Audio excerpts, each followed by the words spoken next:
Pada kesempatan kali ini, izinkan saya Isyana Zakairani dengan NIM M0403241096 dari kelompok 9 paralel ketiga membahas mengenai fitur continue reading di webtoon ini. Jadi sebelumnya apa sih webtoon itu? Jadi aplikasi webtoon ini merupakan aplikasi membaca komik yang dari Korea. Jadi aplikasi ini menghubungkan kreator di seluruh dunia untuk menerbitkan komik secara global. Jadi pembaca dari berbagai belahan dunia juga dapat mengakses komik yang sudah diputuskan terbit di tiap negara masing-masing.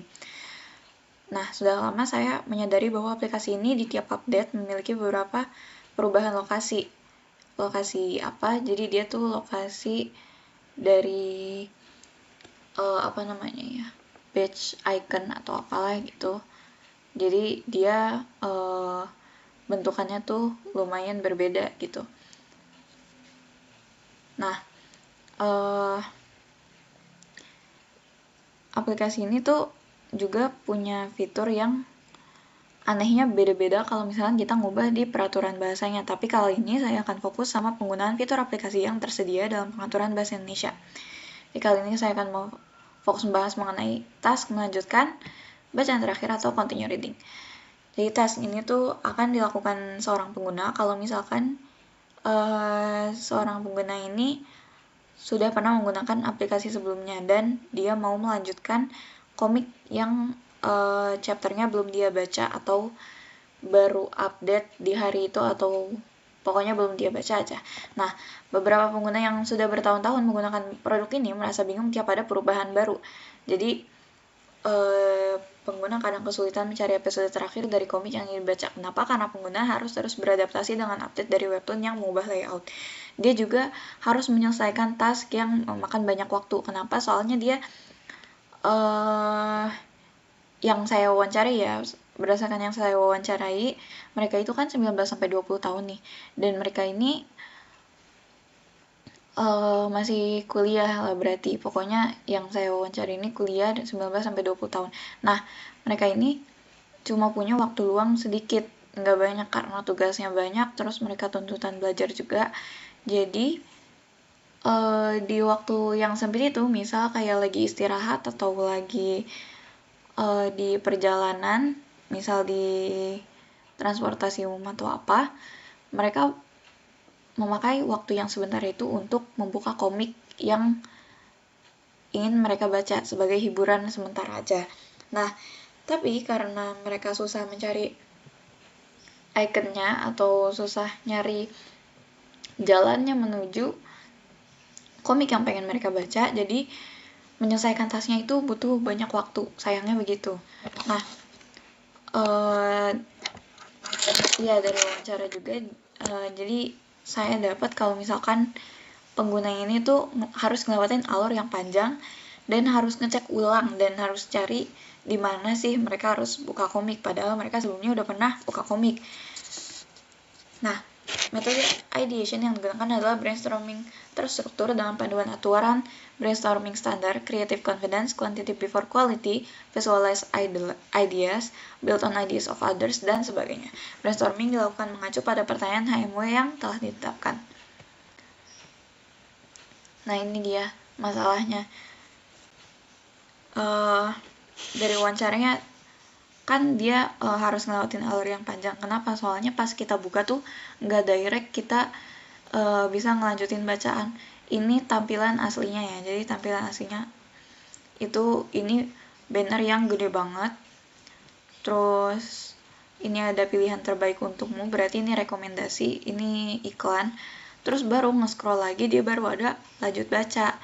Dan lanjut baca itu juga nggak langsung ke komik favorit tapi ke yang terakhir kita buka. Misal kita buka gara-gara penasaran aja, bukan gara-gara kita favoritin komiknya atau udah berlangganan, itu masuk ke dalam sini. Nah, jadi kan menurut saya itu kurang efektif ya. Baru ini ke bawahnya 400%. Ini udah nggak sepenting yang sebelumnya, jadi udah nggak apa-apa. Tapi kalau yang ini kan kebetulan contohnya cuma 2 baris ya. Saya pernah dapat yang kayak gini. Ini kebetulan saya tangkap layar sepanjang ini. Ini banyak banget, ini bayangin kalau misalkan di home mau buru-buru, bukan buru-buru sih, kayak mau cepet aja deh gitu, mau yang paling pertama pop up deh gitu. Nah ini yang muncul di home malah yang kayak gini kan, dia melewati alur dulu baru dia lanjut baca, dan di lanjut baca itu juga belum tentu dapat komik yang mereka pengen baca. Nah itu kenapa pengguna kesulitan menemukan bacaan yang pengen dibuka. Meski sudah sering menggunakan, kadang masih suka tersesat soalnya jalurnya nggak kelihatan berhubungan satu sama lain. Dan itu ada masalahnya sama di sini nih, di tabnya ini. Di sini tuh sebelumnya berubah-berubah. Jadi setelah webtoon update yang terbaru itu kayak gini bentukannya. Tapi sebelumnya dia cuman webtoon, terus jadwal, terus kanvas, sama favorit, sama buat akunnya. Jadi kan lumayan berbeda ya. Nah, jadi dua solusi ini nih kalau tentang si home yang kurang oke sama tab historinya itu saya jadikan sebagai solusi. Jadi pengguna bisa langsung melanjutkan komik tertentu kalau misal dilihat di homepage. Terus sementara pengguna yang mau ngelihat seluruh riwayat bacaannya bisa ngelihat ke tab history kapan aja. Jadi dengan pendekatan ini saya berharap langkah yang tadinya panjang dan membingungkan bisa dipangkas secara signifikan sehingga pengguna bisa langsung membaca tanpa perlu buang-buang waktu buat nyari. Misal ini contoh prototype yang saya bikin. Jadi kalau buat komik yang koin yang ini itu buat dari anggota kelompok saya yang lain. Jadi saya cuman copy aja yang mereka butuhkan gitu loh. Tapi sebenarnya ini masih kurang efektif ya, karena saya belum memangkas ininya jadi lebih pendek, iklannya juga jadi lebih pendek. Tapi kalau misalkan kita mau lanjut baca, ini udah lebih enak karena dia tetap kelihatan di dimensi yang segini gitu loh. Ini dimensi kecil sih menurut saya. Dan emang di Figma ini saya pakainya yang dimensinya lumayan kecil. Terus kita coba lanjut baca, dia langsung ke yang terakhir dibaca. Terus dia terakhir dibaca hari ini. Itu kalau misalkan kita mau nyari, kita bisa pakai di kolom search bar ini. Terus kalau mau ngelihat favoritku, bisa di sini. Tapi misal kita ulang lagi dari awal ya. Terus kita mau ngelihat komik yang kita favoritin, berarti ini ada di tab history.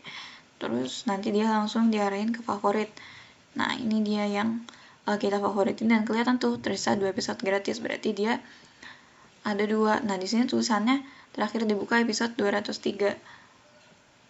Nah bener kan, ini sisa 2 episode gratis yang belum kita baca. Dan sebenarnya di wawancara juga di komplain kalau misalkan dia tuh kadang-kadang suka bingung kadang terakhir dibaca di mana ya gitu loh. Padahal kan di sini sebenarnya udah ada indikatornya, kelihatan kan ini warna abu-abu, ini warna putih, ini udah dari webtoonnya langsung. Tapi mereka kadang suka siwer gitu loh, nggak kelihatan ininya nih, ujung tanda ininya nih, karena iya susah kelihatan aja. Jadi saya memutuskan untuk informasinya ditaruh di atas ini, gitu aja sih. Coba kembali lagi nih, kok nggak bisa ya. Atau misal kalau mereka mau nyari, bisa nyari, misal kita nyari, nah kita cuman ingat sebagian depan judulnya, terus kita buka aja komiknya ini, dapat. Itu biasanya kalau buat nyari sendiri. Atau misalkan kalau misalkan kita mau ke jadwal komiknya, kan ada original yang ada kanvas. Misal pembacanya sukanya yang kanvas, ya udah kita buka kanvas. Terus kalau misalnya mau yang original yang udah terbit secara resmi, kita bisa langsung lihat. Terus ini kelihatan kan tuh episode baru, berarti dia update. Kalau misalkan dia nggak update, nggak bakal tulisan episode baru, misal lagi hiatus. Terus udah saya buka, nah udah deh. Terus pas dibuka dapat komiknya. Oke. Jadi akun isinya tentang akun dia sama pengaturan yang kayak ginian aja gitu. Terus koinnya ya ada di sini. Oke, sekian dari saya, kurang lebihnya mohon maaf. Wassalamualaikum warahmatullahi wabarakatuh.